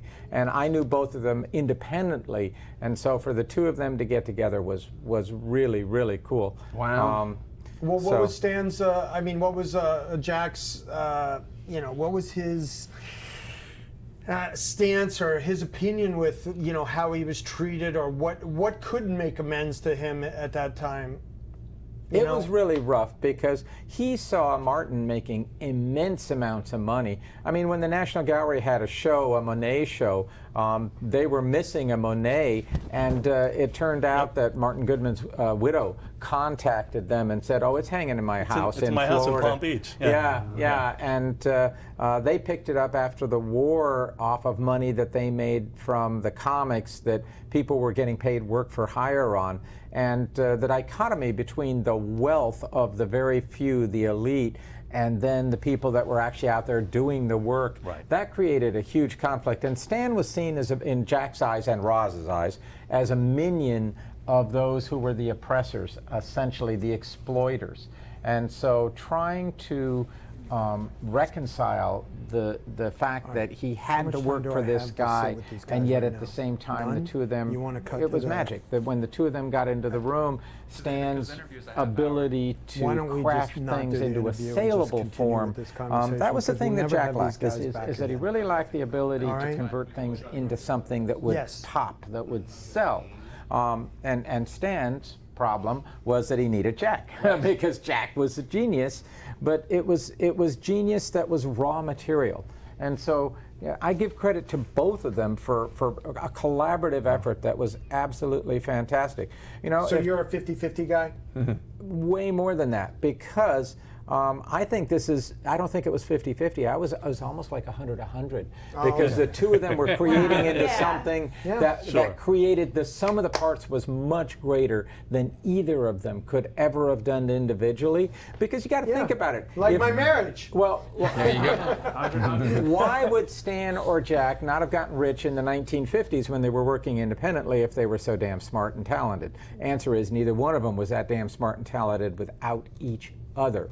And sometimes people just have to recognize that somebody else, even if they don't get along with them all the time, brings out the best in them. And that is a marriage. Yeah. Yeah. And so Well, that's, they were also, you were talking about luck yeah. earlier. Yeah, there you go. Luck. And the luck that they had. And I think Kirby was the one who may have seen that from his son Neil, Yeah. that like what the baby boomers were interested in. Yeah. Yeah. And because like 1959, 1960, 61, suddenly it was like there was like teenage world was action changing, adventure yeah. stuff The world that was they changing. they Yep. could Now, take did you advantage ever of. hear Jack's story about his notepad? Yeah, what's that one? He told me this at the house. He said, I sleep with a notepad on my nightstand. He said, I wake up almost every night. I dream every night. Oh, wow. He said, every one of my major characters, all the main stories that I ever came up with, I came up with in dreams. I woke up, I scribbled them down, went back to sleep. Got up the next morning and drew That's them. fantastic. You know And what? that's I a think I'm true ring a story. bell. Jack told me that to my face. Wow. I've heard that. There's a story about the song, I Can't Get Enough Satisfaction, the Rolling Stones. Keith Richards fell asleep, woke up, he had a little tape recorder, he played this riff. Dun, Right. dun, dun, dun, dun. Woke up the next morning, forgot about it. He played his tape recorder back. Holy cow, that sounds Yeah. good. You completely forgot. I Yeah. think that's so true. We should all do this. Yeah. There you That's a go. great That's story.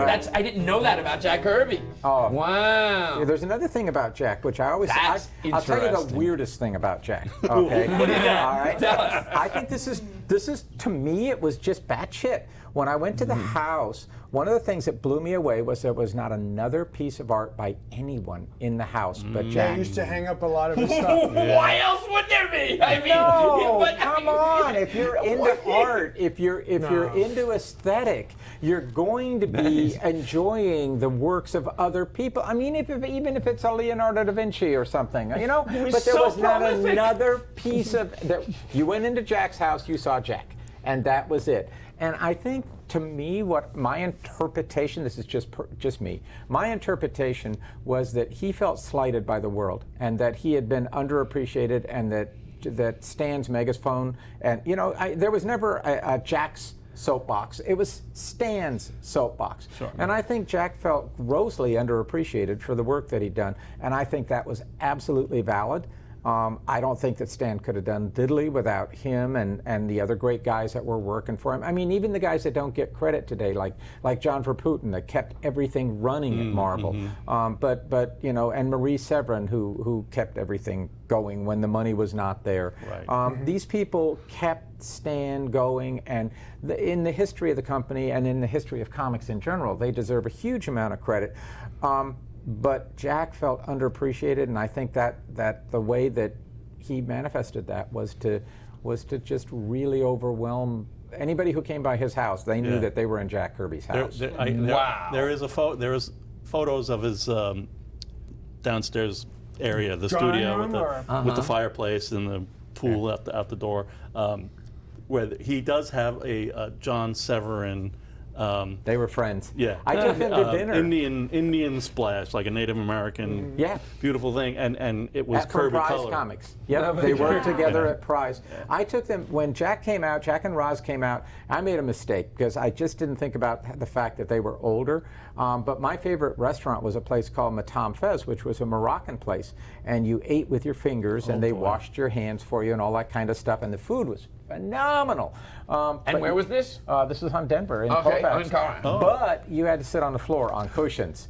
And oh my God, Jack and John Severin, they just had a hell of a time sitting on those cushions. It was hard on their backs. And I made a huge mistake, and that was on me. But being Jack came out and he signed autographs for us at the stores for free. He said, the only thing I want out of this, I want to have dinner with John Severin.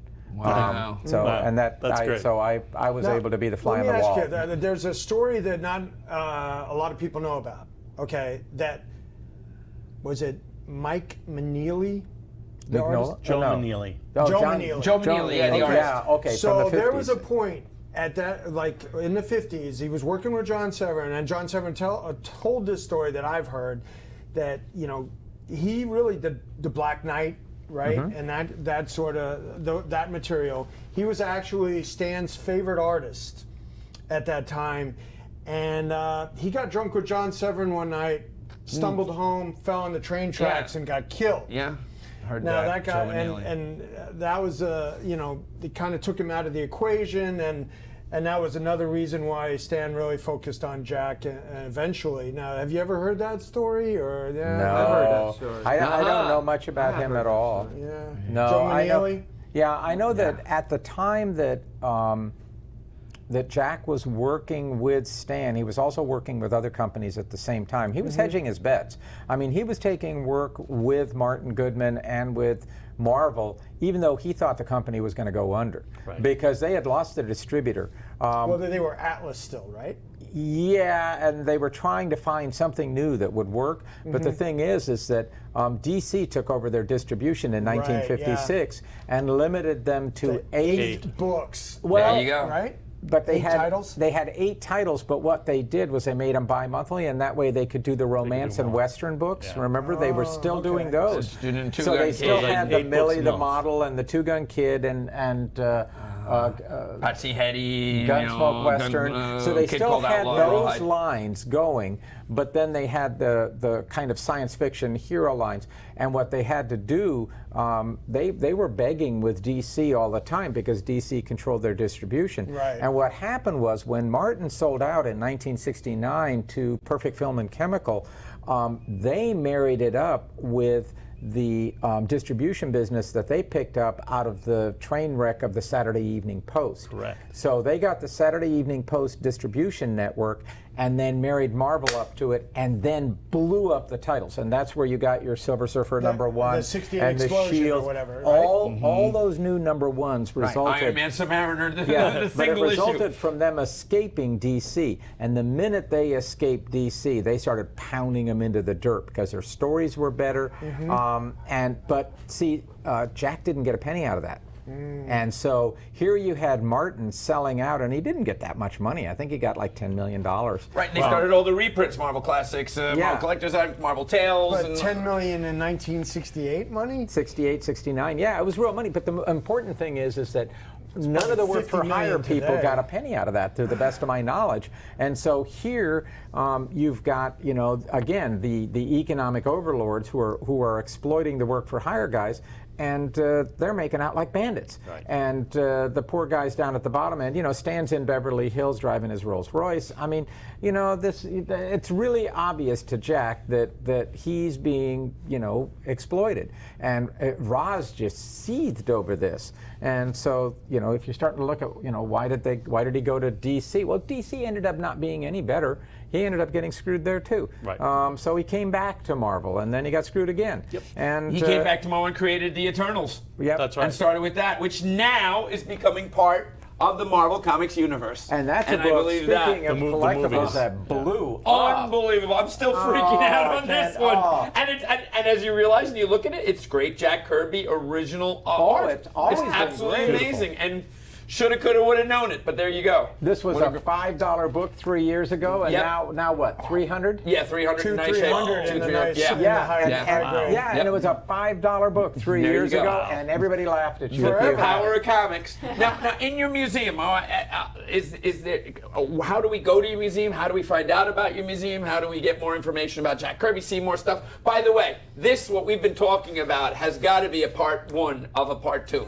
Okay, I mean, Yeah, I we was can go just on. thinking that. We can go on until next July can. 4th. I We think can. about. Chuck here, I have so many more questions about the Mile High that I want to talk to you about. Maybe as we see each other over the time, we'll do a little adjunct on it. Rand, the Jack Kirby Museum, that now is the Jack Kirby. I'm asking you, is it? How do people find out about it? And You can go go to to it. kirbymuseum.org. That's KirbyMuseum.org. that's number one. Okay. Now, are these books that you published as Well, the we really helped out with these books a lot. This is a Sky Masters of the Space Force. Now that was never. Now did that was that was in the newspapers? It was. Right, Yeah, okay, it was a yeah. newspaper. So when Okay. in the late Wow, in I've the late rarely had 50s, strips of those. in the late 50s when he was Okay. trying to get work in the newspaper syndicate, he actually did get a gig doing this this space story Yeah. that was pretty, it was scientific. It wasn't monsters and everything, but And it wasn't Flash Gordon. It was more exactly. like based in the It was modern like technology of the Sputnik time. era stuff to try to foster Well, it was that. a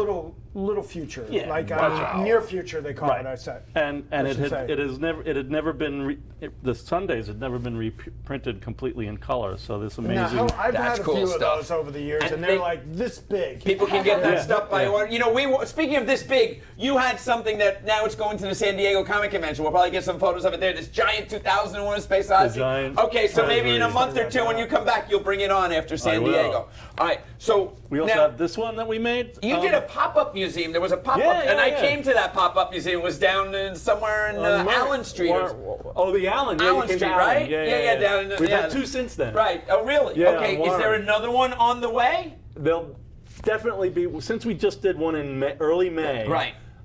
We'll definitely do one next year. Okay, well, I would like to talk to you about that because I have a Big Apple in March, and maybe in the doldrums of the winter, we could do something in January Sure. someday. I'd Yeah, love to give work them a with you whole on that. conference room Yeah, off the and main we could floor do or that as a something. lead into the Big Apple Yeah, convention. yeah. And you and I were talking before this about Jack Kirby's granddaughter, right? Who right. still has some original Jack Kirby art. Maybe we can do a And display, We can yeah. do, and Chuck, I'd love for you to come and talk about some of your stories with Jack. I mean, and your relationships with the family and comic books and the world around us. To quote a phrase from the Classics Illustrated comic books, the world around us in comics. Okay, now what is this? Is this another one of the books from your? So we have, your we company, have, right? We have. What's your imprint? Is This it's not really an imprint. We just Okay, did it through- with IDW. with IDW. And that was Greg published. Goldstein? Yeah, Greg? yeah, and Scott Dunbier, and that's that was Scott was a published good in friend of mine. In Spain actually, but now, do you guys receive a good amount of capital from these when they? well, we get, if nothing else, we get For the museum. We get books that we can sell. And it's a Well, non-profit show how museum, you right? publish this because I have an interesting point of view on this. All right, I so think, what this is it's the first issues of Demon, Commandy, and OMAC. which and was his start of the which Fourth was World. stuff- Well, yeah, it was stuff that he actually, did. not That the was start. after the New Gods Forever People Right. and Mr. Miracle, which they're going to make a movie out of now, Mr. Miracle. So then, what we Holy did. cow. Again? Yeah, Eternals. Oh Okay, my God. so I'm so Demon, freaking Command, and out. Demon, Nomad Nomad. kind of are standalones, really. Yeah. Eternals. I mean, they're not They're not really part of the Fourth World. No. They were more Let's settle up the adventure, like score. a horror, adventure, Tanner Kirby. science and fiction. sci-fi. Yeah. Right. Theme So they song. were more standalone books in a way that outside the Fourth World that he was doing Right. at DC. Once they decided that the Fourth World wasn't the blockbuster that they expected, they asked him to okay. do these other pieces. Well, So he Commanding did was a these. personal favorite of mine. I Mine used too. to, Me when too. I was collecting. Planet of the Apes, I In, say. I I like the Demon. in the late '90s, when I could I used to have like 5 or 6 covers, 5 or 6 whole books. I know I had the number 3 book, which nice. is the most important one, I think, because it was kind of like That's a the Planet. blue cover. No, that's a monkey issue. Yeah. I like that, and it was kind of a Planet of the Apes ripoff, in that respect. And that was the one where the apes were in control of that world, and it was cool. But go ahead, because I want you to so we have show this. we have access to the Kirby family's photocopies of Right. Kirby's pencil art. So that starting in about 72 or 73, they brought in an 11 by 17 Xerox machine into the garage, which was Yeah. like a big monster. My and- dad had one of those. It took up like 10 feet. Yeah. Yeah, That was early Xerox technology, Yes. and they brought it in, and so every time he drew a page, they would photocopy it before they sent it to be inked in The letter. inker.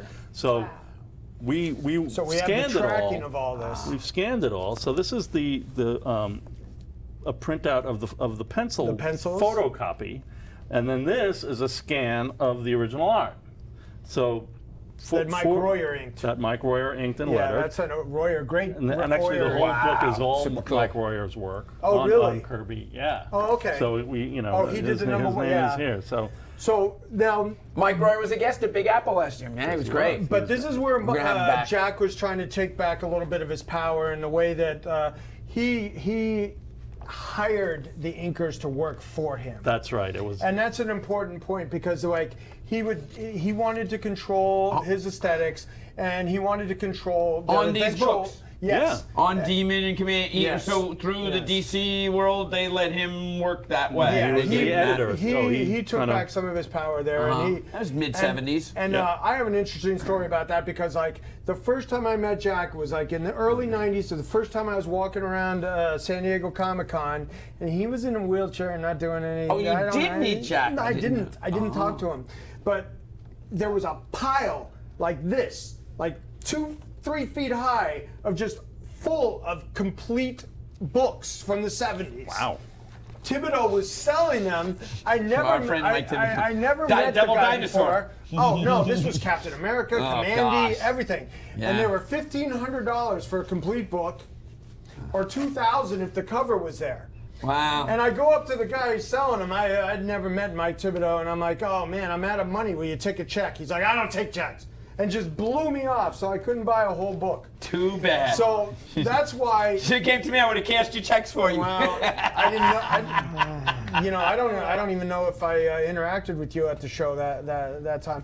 But anyway, he had just the whole That's table great, full yeah. of complete books. There's another investment. And those books were Comic art. complete because Jack paid the inker separately, and he controlled all the That's art. how he had them. Right. And that's why That's those great books were stuff. available as a complete thing. And so Jack profited from the sale of those, Mm-hmm. we hope. I remember those pages And- when I started collecting were $100 a piece. Yeah. Interior page, yeah. Yeah. So that's the cool part of like that pencil art and having those early stories like that. Yeah. So I guess would you say in the art world that Jack Kirby art is still a good investment? Oh my God, yes. Yes. Yeah. I mean, there's. We had a female point of view. Excellent. Yeah. That's good. That's good to hear. It's really Yeah. hard for me to even hold on to a Kirby when I get it. A good piece of, it's here today and gone tomorrow. Wow. Yeah. All right. So I mean, this has just been like so much fun. I could talk until the cows come home. But I think we've. Well, do you have a favorite stayed- Jack Kirby story before we go?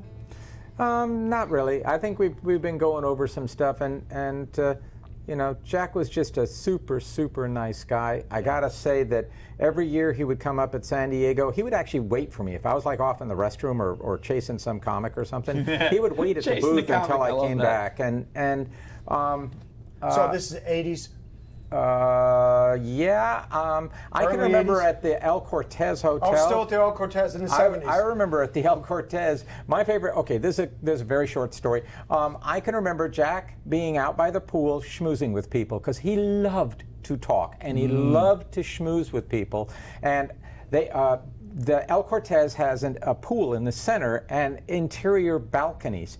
And Roz would be on the balcony, Jack, we gotta go, Jack! And this was just like that. I just remember that. It was just like this siren call from the balcony. And Jack would be, bah, bah, bah, bah, bah, bah, bah, and he would just be talking with everybody, and he would just never want to leave. He loved comics, and he loved did the love comics. creators, He did. and he would be out there by the pool, and he was so in love with everything and everybody, everything we do. Jack did this for money, and he did this for a living, but he also did it because he was absolutely passionate about all of us, not just the comics, not just the art, but us. Yep. And I learned that passion from him, and it's changed my whole life, and I love him for it. Wow, that's such a cool story. That's a Thank great you for story. sharing Yeah, that. that's Because like I great. said earlier, I think without his efforts and Stan's creativity in this, we wouldn't have been able to make a living the way we do. And it's like in these comics, and seeing the blossoming of the Marvel Universe, the cinematic And the universe. Mile High collection, as Chuck said, that created the value in the collector collectible market, world. yeah. There you go, the combination of Jack Kirby and Mile High. I didn't know they combined. Also, 18,000 pages and 18,000 books. Very interesting. yeah. There's a kind of chemistry there in a weird way. Next All right. time we get together, I'll tell you about when I took Jack Kirby to see Star Wars in '77. Because the first, after I sold some of the Mile High books and I actually had some working capital, the very first thing that I did was I brought Jack to Denver, and I took Jack and Roz to Star Wars. And that's when the first time I ever saw Jack Kirby scream. So we'll talk. Oh, we're going to do that at Big Apple. We're going to do a whole Jack Kirby thing. We'll do a homage. But we'll do talk a panel. about Star Wars. That's great. Jack Okay. Kirby's That's take awesome. on Star Wars. Wow. Wow. Well, I'm going to see a Jack Kirby creation tonight in a couple hours. A Jack Kirby artist creation, a Stan Lee Kirby creation, the Ant-Man. So there you go. I'll be seeing that in a few hours. Now that's the Ant-Man. second There was the Ant-Man Man and the in Wasp. the Anthill. that Right, Man started in the out- Ant-Man, which is Now, Tales that to was- Astonish 27. Right. In one of those little sci-fi, by the way, let's throw a 5 or 6 page story out there. And Okay. I just happened to look at the art for that recently. And again, I look at that art and it just thrills me. But it started out as an adventure comic, one of the standard adventures, right? And then 8 months later, they realized they got a lot of letters from the fans. All right, then the Fantastic Four would come along, and that was successful as a team. Yeah. And And as it had to individual come characters. after FF3 because that was the first costume issue because then they put a costume on him. Right around Right, there. Chuck? Yeah. Yep. Yeah, so yeah. Yeah, somewhere around there, FF3 or 4, something like that. I think it Yeah. was 3. First costume issue, I remember I had that page. I owned it for like a few hours only. Speaking of coming and going, I went to the guy who owned it, and it was Sue with those boxes. Hey guys, I've got some presents for you. And she opens the boxes. That was the first costume. Fantastic Four number panel 3, Jack pages. Kirby page. Wow. Yeah. And the guy, I knew where it was, and I knew a buyer, and I had to go to the buyer's house, pick up the money, and drive and go get the page and tell it to him. And by the time I left the house, the guy was like, "Oh, come back! I'll give you $1,000 just to come back." And I'm like, "Dude, I've already got this page pre-sold. I can't. I paid you with his money." That's And, what happens. The art goes does. as quick as you can Wow. get it, All especially the good Jack Kirby. stuff. The good stuff. I had a Marvel Mystery 1 at San Diego. I bought it in the morning, and I was going to take it home, and I sold it by 4 in the afternoon for 5 times what I paid. Wow. Because the good stuff always goes up. Yeah. And that's the thing. All of us who have been in the collectibles business for a long time have eventually, you have to be patient, but eventually everything becomes an Eternals #1. Yeah, that's my amazing. God, yeah. There you go. There's There's a your perspective. super predictions. Just keep everything you got. Don't sell anything you want. Keep it all. No, sell it to us. And if you want to know how to pedigree a comic book collection, or get your comic book collection picked, or think that it's pedigree, contact myself or Anthony, and we'll let you know. And Chuck at Mile High Comics. Yep. I mean, he Yep, can help and you if we'll you're- be able to help you turn it into a pedigree if it deserves it. And we're for sure going to have Rand Hoppy? Yep. Yeah, Mr. Hoppy back from the Kirby Museum because I don't think we've even scratched the surface of the Kirby career. And this is, I'm Anthony Snyder. And Sharon Snyder and Chris Palmerini. And Mike Snyder, Mike Carbo Snyder. How you doing? And Chuck from Mile High and Rand from the Kirby Museum. Wow. And Chris, take us out. Yeehaw! Bye, everybody. Thanks for watching. Thanks for watching. Snyder Man, Carbo Man, do whatever a dealer can. Spin a deal Any size, got good stuff, they will buy. Look out, Snyder and Carbo Man. Kirby art, comic books too. They got lots of collectibles, old and new. At the stop, I'll show you too. Got stuff to sell, they'll come to you. Hey there, there goes the Snyder Man. Woo-hoo. It's a Thrill to buy all neat stuff, day or night. The expertise is mile high, but the price is still right. Spider-Man, Carbo Man, Friendly neighborhood dealer man. Got the comics you're looking for, making you happy. That's their reward. Each day, you never know what will spring up. Comics and art to hang up. Snyder and Carbo Man. Yeehaw! We need John Anderson here. Great. Thanks, guys. Chuck, that was awesome. Thank you. You bet. Mr. Rand. Great. Chris.